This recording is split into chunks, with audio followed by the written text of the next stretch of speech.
Before we jump into today's topic, a quick disclaimer. The stories and data we share come from the states that we practice in and the experiences that we personally had, which can differ greatly across our country and certainly the globe. This is not a professional advice show. So let's get comfy and talk about death.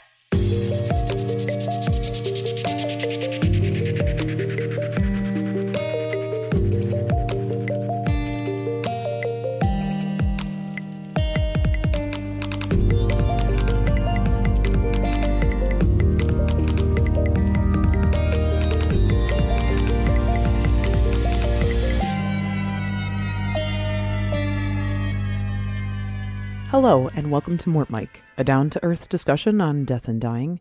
I'm Red, and I am going in solo this week as your book club barrister. I wanted to spend this week on a soapbox about a very specific book. Personally struggled with this book for quite a bit of time, and it's one that's talked about quite unfavorably in the mortuary science community. I remember specifically in school this book being brought up and so much venom and distaste for it being communicated to students. After joining the field, no one ever had anything good to say about it. So I decided to finally read it to see what all of the hubbub was about, why this book was causing so much turmoil and negativity to funeral directors and the like. It is renowned for being a slander piece in the funeral industry, and I worried before reading it that it would feel akin somehow to being a liberal reading through your racist, Trump-loving uncle's Facebook posts, that you're just going to be setting yourself up for a bad time. But what I felt after reading it made me have a lot of conflicting feelings. So let's go ahead and get into it. I'm, of course, talking about The American Way of Death. This is an investigative journalism piece that was written by Jessica Mitford back in 1963. It's an expose piece on the funeral industry and how it takes advantage of the populace's wallet. You can already see why funeral directors might not like this book, especially in today's age. We already tend to have a bad rap from people. People don't trust us. And some of it actually comes from the fact that this book was written. And of course, we have YouTube personalities and pieces written online in articles or short videos that tend to try to do the same thing that this book did in today's era. I did try to go into reading this with an open mind. Constructive criticism is a very useful tool, and really at the end of the day, if I didn't agree with what she had to say because my practices were not as she depicted, then it's just like water off a duck's back. It didn't really even matter then, right? So anyway, into the meat and potatoes. The thing that struck me the most upon reading the introductory chapters was how familiar it sounded. And this isn't necessarily the crux of her points that she was making, but how the funeral industry itself hasn't really changed much in 60 years. That's where that familiarity came in. But the terminology that she was using, the ceremony, so many things that were reskinned in the mid-1900s and actually have remained to this day. So I always knew that death care was rooted in tradition, but not necessarily to this extent. She also had quite a bit to say about the sales techniques and how they compared then versus today. And it highly made me wonder, after reading up to that point, if her work actually influenced in the drafting of the 1984 FTC funeral rule. And if anybody's unfamiliar with that, it was installed to create consumer education and protection through funeral home dealings. So examples of that are when we start an arrangement with a family, we cannot actually talk about the services that we offer or the pricing for those services until we give them what's called the GPL, or the general price list.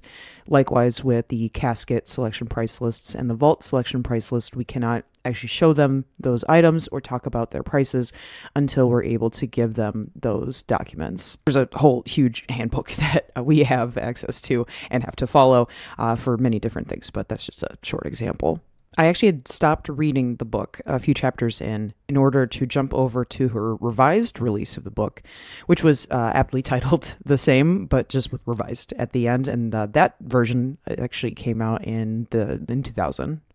And the text is mostly unchanged, which actually is a bit alarming to see that her feelings from 40 years prior hadn't changed very much, which honestly says more about the funeral industry and the trajectory that we had taken over the years.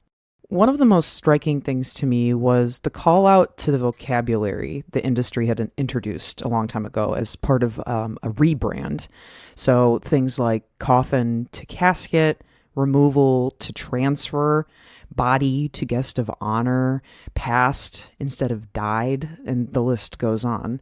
These were always things that I was knuckle wrapped to adjust in my own language by my schooling, by the different funeral homes that I had worked for.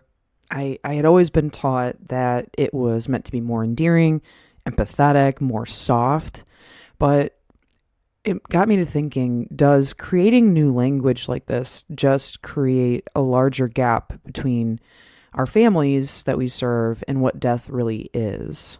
It's almost like don't look at the man behind the curtain, or putting a veil between people and what we really do. It was pretty eye-opening to see how much of my current professional pitch, mentality, the demeanor was engineered for me by others since I connected my butt to that rickety chair in Mortuary Science College. One of the other main and really only differences between her old rendition and the new rendition of the book was the introduction of Service Corp International, SCI.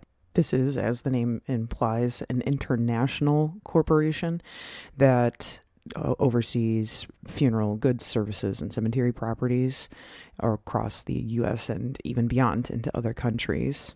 It basically amalgamates a bunch of funeral homes under their umbrella to be operated by this one corporation, although still having the face look as if it's a mom and pop shop.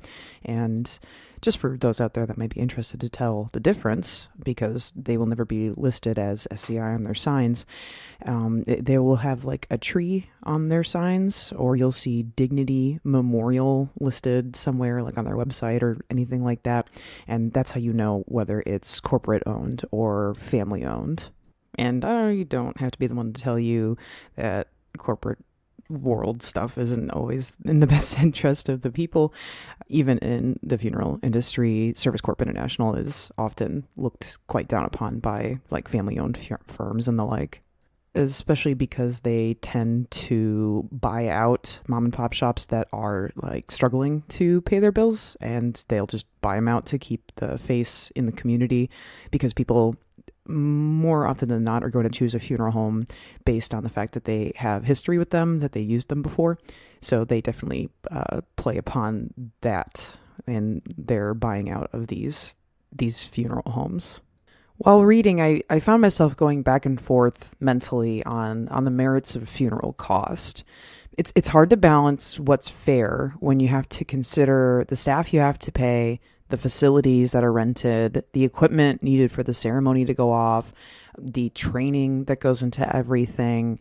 It's a really long list. It is a business that needs to run, after all. No matter if we do 5 calls in a week or 50, the overhead is still the same. You still have to pay people to be there, regardless of how busy you are. And I'm consistently reminded by my managers of how little revenue our company makes quarterly. And I know they put into things like community outreach and improvements to infrastructure and the like. So what is a fair take-home profit without exploitation for any industry? And how can we apply that to death care? I did a brief Google search to find that most funeral homes can expect to have about like a 10% profit margin, a net take home.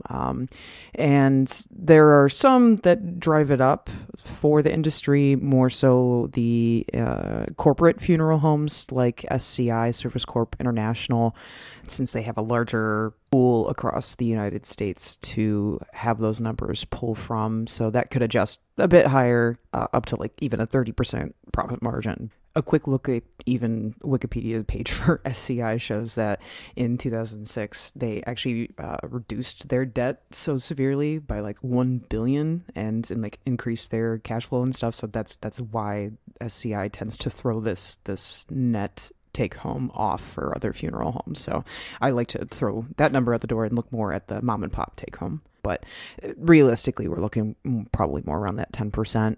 It's interesting to try to compare this to other industries and what their take home ends up being. So things like advertising, 4% margin, or banks, 26% margin, coal at 20%, financial services, 26%. I mean, it goes on. It's interesting to see where other industries lie in comparison to the funeral industry. And I'll definitely leave it up to you guys to investigate your own careers paths, net profit in comparison to this. But it's not necessarily too far from what I would say is reasonable when it comes to net profit, especially if we're just using the comparisons to other like larger industries in America. And yet again, these are today's profits, not necessarily the profits that they were seeing at the time that she wrote this book, which things were definitely way more off the rails back then. Those were literally the times that you would see somebody upselling caskets to someone that's grieving, where they would try to measure your love based on how much that you could afford.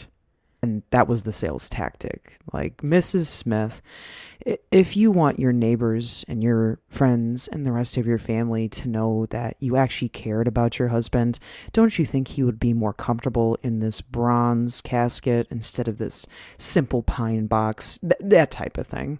And to give you a little bit of perspective where that compares to today, here's some info for you. We're still required to make sales in order to keep the business operational and to be able to keep providing for people. Starting my position when I was more of a fledgling, we were taught sales techniques. There was, what was it called? The 1-minute vault presentation that we had to learn, tweak, memorize, whatever, to actually utilize it. So every time we would take the family into the selection room and we had to select a vault for burial at a cemetery, I would have to go through each item. I'll try to give a quick example of it. Mr. Smith, many families will choose vaults from this tier of protection. It offers the most value to cost, where some will choose the highest level of protection, our highest tier. That's going to be your most protected vaults, the most layers of protection between your loved one's casket and the ground. And some others will choose from the lower tier here, the least protection, the least personalization options available. What sounds good to you? And if that made you sick to your stomach, just know that I only ever learned that the little speech for my managers and owners when I had to recite it to them. I never really used that with families because I hate how that sounds, and I'm sure families hate how that sounds too. Like, the diagrams are on the wall, like you can read and see what different one has to offer. I'm not here to upsell you, you know what I mean? But I honestly couldn't stand it, even when the veil was lifted back for myself. Like what I just said in that 1-minute presentation is a sales tactic. It's called many, some, and others.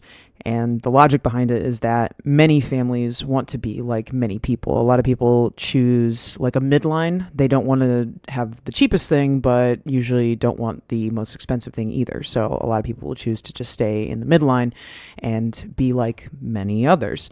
And so that's why we do many, some, and others for selections like that. And after I read this book, I couldn't believe, like, it really put into perspective to me, like, oh God, I really hate this. I really hate that there are tactics that we've been taught and they're not discussed and taught as tactics. Like, they don't say like with those terms. It's presented to you as like a tool or whatever have you, which is like even obfuscating it to the people that you're hiring and employing to sell these things. Like, oh no, you're not a salesman. This is just a way that we present things. Like, okay, well, that the jury has found that to be a lie. So granted, things have changed a little since the time that book was written, that we're not pushing product based on how much you love somebody, but it is still, I mean, call it what it is. It's still a sales tactic. Over the years, I've tried to rationalize the costs of funeral homes in terms of transportation. So it's something that we need to do as part of our day-to-day. We need to get places. You can choose to take on this task yourself by walking to a destination. You could ride a bike. You can hop on a bus. You could invest in the convenience of a car, from a beater with no bells and whistles, a little rusted, no power windows, but it gets you where you're going. Or you can splurge on the Lambo with a custom paint job with every feature under the sun. All of these serve the same base function, but the more convenience and style points that you add to things, the extras will scale the bottom line accordingly. This is how I've thought about things in funeral service. So we do have those higher end offerings where you have mahoganies and bronze and stainless steel, but it's not necessary. And that's something important to note with having interactions with a client family that you are going to have to show merchandise to. They always are, at the end of the day, the ones with the choice. They're the ones that get to make the decision. But when you have to be a person that's showing merchandise to somebody, it was always difficult to me to not want to be a car salesman. That's not what I'm here for. We have options that fit all different types of lifestyles and preference, but it comes down to needs, not wants, to me personally, at the end of the day. Of course, that will scale based on somebody's means and what's important to them. So I feel like as a consumer, like that might be making funeral arrangements, always know that the decision is always yours. You can always ask questions. You can be blunt and say, I just want the cheapest thing. That is completely within your right, and it is our job to be able to provide that for you. We can't lie about what our cheapest offering is. That's why we have a casket selection list and a vault selection list where everything is listed on there so you can more easily compare and contrast. So always remember, buyer holds the power. Something else to maybe note here is that not all funeral homes offer commission to funeral directors and people that sell for them on merchandise items. So I have never worked at a funeral home that offers commission on caskets or vaults. The only things that I've ever been able to make commission on at a funeral home are like flowers and headstones, and it's like 5% on something like that. And that's also like sometimes a rarity. That's only been like one of the funeral homes that I've worked for, and I've worked for 3. So don't assume that someone's trying to upsell you to pad their own wallets, because the chances are that they're actually not getting anything out of it themselves. We try to really fine line as funeral directors, trying to like bridge the gap between our owners who, need to make sure we have enough revenue to operate and expand, and also doing the public the service that they're due, not being there to upsell and to be that snake oil salesman, car salesman. It's a really difficult tightrope to walk on, especially if you're somebody who got into the field for the right reason, which is to take care of people and to celebrate the life of somebody who passed away, to get everybody that dignified burial or cremation that they deserve. Operating within somebody's means is one of my big things that I always keep on my mind when I go in to meet with a family. And I'll even be as blunt as to ask what somebody's budget is, because there's no point in me going in and showing you items that have they're just not going to fit in what you have to afford for that. And I do work really closely with families that I want to make sure, if they are on a tight budget, like I'm going to recommend appropriate things. I'm just going to show you the needs that you would have to cover, not any of the like extra like fluff stuff. And even more so, a lot of funeral homes are going to have like discount packages for families that are in need. Pretty much every funeral home I've worked for has had something like that. Of course, the services themselves are probably going to have like limitations, time limitations, day limitations, like only during weekdays or when we can provide them. But it's still an option for somebody that might be struggling. I would be severely remiss to not mention the traditional funeral nowadays, right? So there's almost like an expectation that funerals have to be a certain way or have been this way for so long. And how did we get there? And from the dawn of what funeral directing started, from like the humble undertaker, it was just meant to be a person who went from cabinet maker and then saw, oh, well, I could offer convenience to families because they need their loved one, taken from the home to the church and then the cemetery. Well, I could maybe make a little bit of money and then make this easier for them to do that. And that's basically where things went from there. They escalated from there, that they kept seeing places that they could offer convenience and be able to be paid for it. I feel like it very much started from a place that was driven by the consumer and eventually became what it was when Jessica Mitford wrote that book, where it was taken over completely by the funeral industry and what they were trying to plug and not what people needed at all. And I feel very much today that we are back to being consumer driven because a lot of the quote unquote traditional funeral, the day or two of visitation followed by a funeral and going to the cemetery, that's like something of the past. A lot of families don't see value in that type of service anymore. They've been to one in the past and it wasn't what they needed to get through their grief and to bring them closure. And so we do see a lot of people driving more towards the cremation with a memorial service or just a like direct cremation, which is like no services at all, just the cremation itself, and having some like type of DIY service on their own, like a party at the house or like a barbecue or something at the country club and the like. And I'll let you in on a secret. This is causing quite an uproar in the funeral industry because where we could expect maybe like a $13,000 to $18,000 funeral from a traditional funeral, we're now getting more like $3,000 per call for a direct cremation or like $7,000 for a memorial service. So we're having to work 2, 3, 4 times as hard to make the same amount of money, which is where our revenue has been dipping. That's why we're constantly being reminded by our owners and managers that we need to try to offer everything to every family every time. This is why you're also seeing a lot of funeral homes trying to offer other things to capture revenue. So like doing luncheon services, DVD tributes, fingerprint jewelry, trying to have celebrants do services. It's basically like the undertakers trying to find a way to stay relevant and become involved to be able to pick up that extra bit of revenue. I don't want to completely discredit what my job is and what I do, because with what I know from our psychology classes and like Grief 101 and all that, ritual is extremely important when it comes to the grieving process. It's something that is necessary, and that's not even me just trying to sell my job.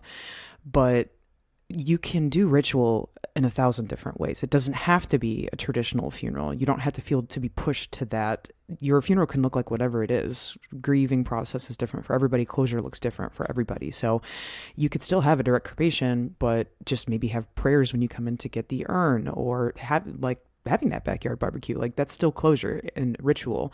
So there is no traditional form of funeral anymore because everybody's needs for their process are so different.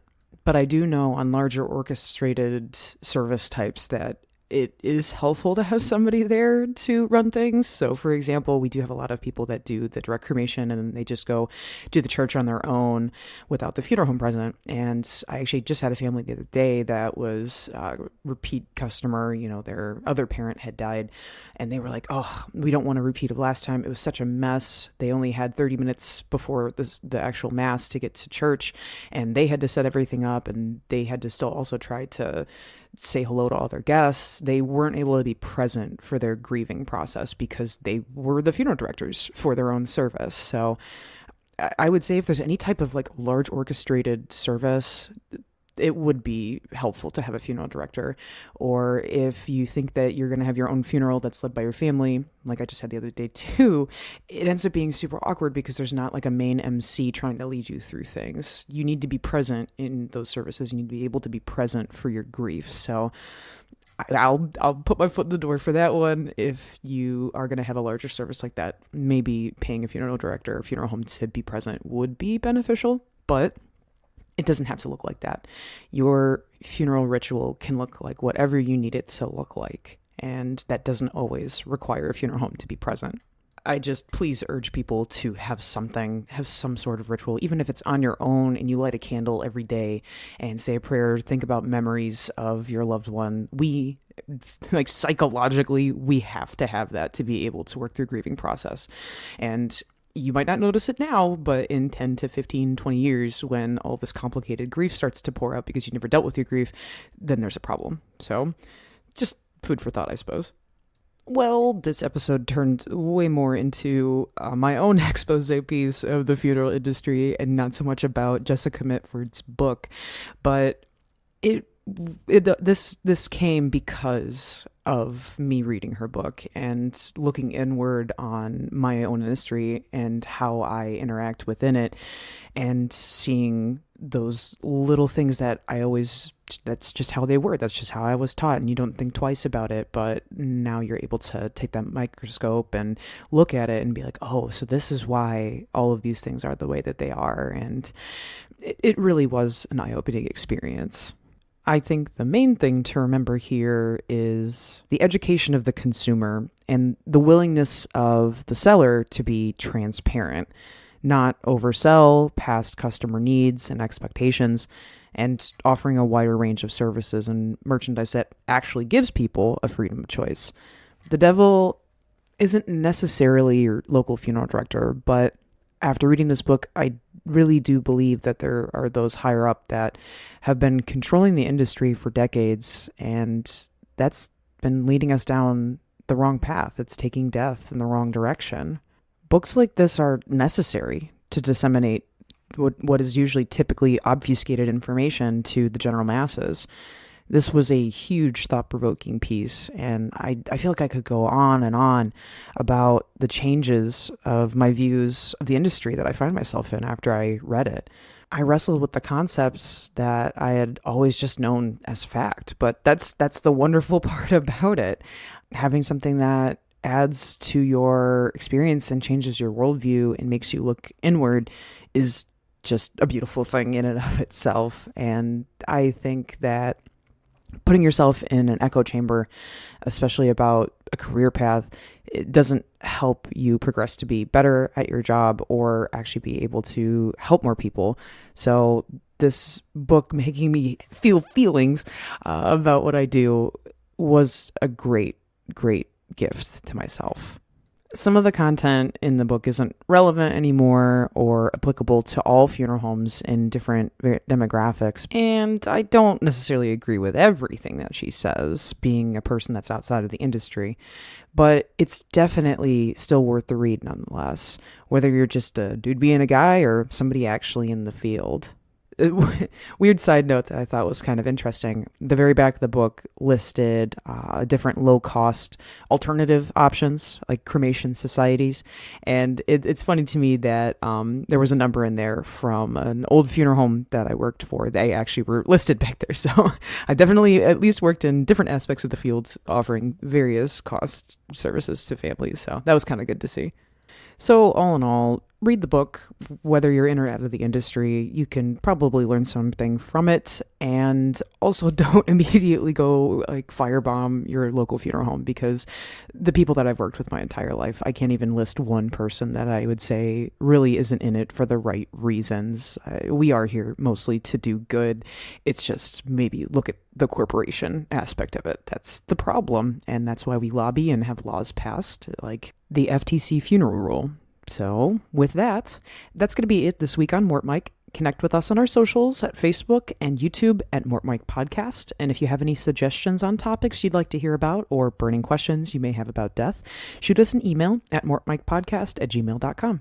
A huge thanks to Joey, our dedicated studio gopher, Marson Music for our theme, Deputies of Death, and Macklin Legan for our custom icons and banners. And be sure to tune in the first Thursday of every month for some more casual discussions on death. Thanks you guys for listening. This has been Mort Mike. Bye.